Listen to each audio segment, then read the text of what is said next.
Most strength training for runners fails because they treat it like rehab instead of performance training. And tactical athletes put all of this effort into strength training, get all this size and muscle, and it actually hurts their performance outside of the weight room because they're trying to just train like powerlifters or bodybuilders. I'm going to give you a lot of my favorite movements and exercises that are going to help you and improve your performance outside of the weight room. But let's talk a little bit more about these concepts first. It's critical to understand this.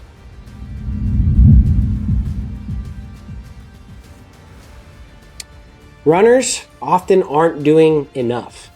They're doing all good exercises that are going to translate into better movement outside of the weight room, but they maybe spend like 30 minutes once or twice a week and they don't load up the movements. Maybe they're just body weight. And don't get me wrong, it's better than nothing, but they're not loading it up enough either with volume or with load in order to create those structural and muscle adaptations they want that's going to really boost their performance.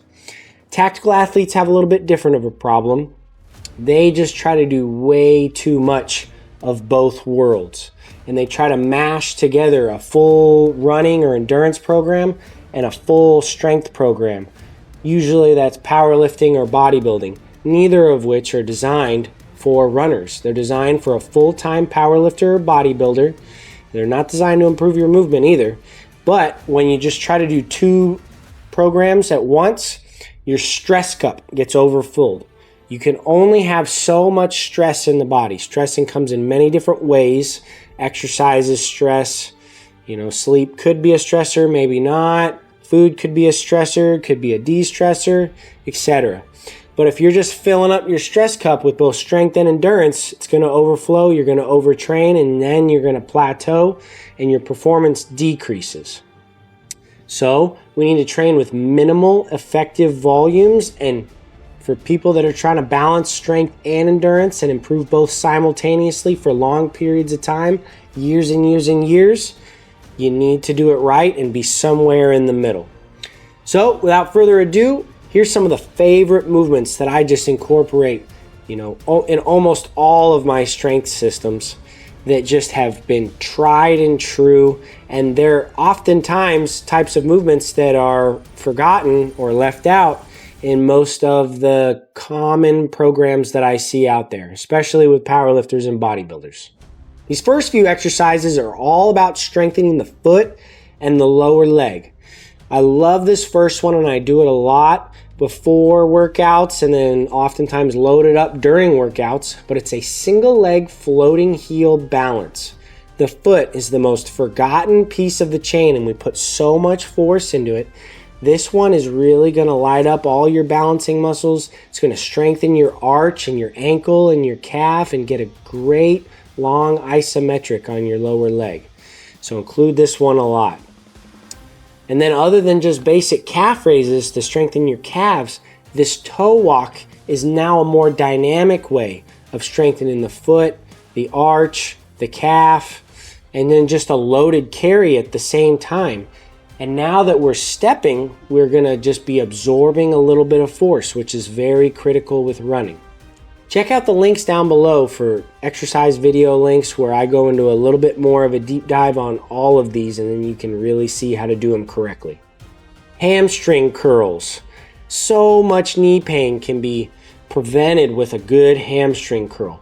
The med ball hamstring curl, or you can use a GHD hamstring roller, or even a hamstring slider is what I call them, with just a furniture moving pad that you put underneath your ankles. This one is amazing because you're getting hip extension, squeezing your glutes, and doing a hamstring curl at the same time, which is exactly how you want to engage your hamstrings when you're running. So it's very functional. But there's other exercises that are great hamstring curls as well. Lot of hip accessories. The hip has 6 different actions, and all of these 6 movements hit all of the different ways that it operates. Copenhagen and Starfish side planks are amazing to strengthen the outside and the inside of the hip so that we're not just leaking force when we run, and that we can have strength when we land and our hips don't just collapse and bow out to the side. A lot of injuries can be prevented with these ones. We want to have equal strength on both of them. If you find that one is a lot stronger than the other, just maintain that stronger one and boost up the weaker one. These standing hip thrusts are an amazing way to strengthen the glutes and really isolate them in a way where the movement mimics running altogether. These are great to do as warm-ups and even as a strength movement on dynamic, more athletic days. 90-90 hip position, leaning back with long bands, is a great one because it hits both internal and external rotation of the hips just simultaneously. So it's a 2-for-1. Finally, hip flexion. This one's my favorite. All you need is a band tied up behind you, and then you're going to just squeeze the glute of the planted leg and drive that knee up and forward.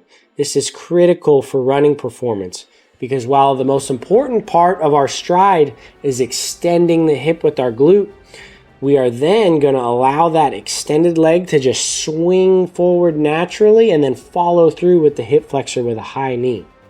And this one really helps strengthen that hip flexor and is great for speed. The core. When everybody thinks of the core, they think of six-pack abs, flexion, and rounding their spine forward. And while that is a crucial movement for running, we want to be running with nice upright posture. We're rotating, we're even laterally bending a little bit. Those are the three other movements. Lateral flexion, which is side bending, rotation, and extension so that we're in a good upright posture. Here's some great movements that are going to help you balance your core. This first one, the hanging three-way knee raise, is one of my favorites because you're decompressing the spine, you're hitting flexion and rotation at the same time. You're going to really want to tuck and twist and tilt your hips up on this one. GHD reverse planks are much better than normal planks. With running, our core gets the most stress in our lower core. And this GHD reverse plank is going to hit that lower core much more, because when that starts fatiguing during a run and your hips start tilting and getting out of whack, it just all goes downhill from there. Nice, good posture with this one. A side bend with the weight overhead with either a band or a cable is another great way to decompress your spine and work your lateral flexion strength at the same time. The rotational back extension is one of my favorites to put at the end of a heavy leg day where I did a lot of compression. This is just going to really help you stretch out, rotate, loosen up so that your lower back doesn't lock up the next day. There are many more exercises that I could give you, but I think that this is a great start.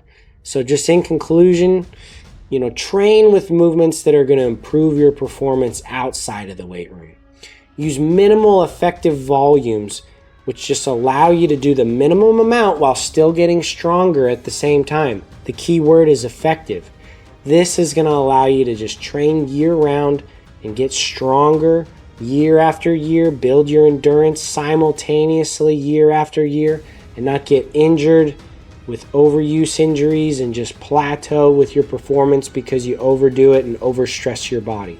So thanks for watching. Like, subscribe, help this YouTube channel keep getting rolling. The body was designed to move and to love doing it. So embrace the process. Until next time.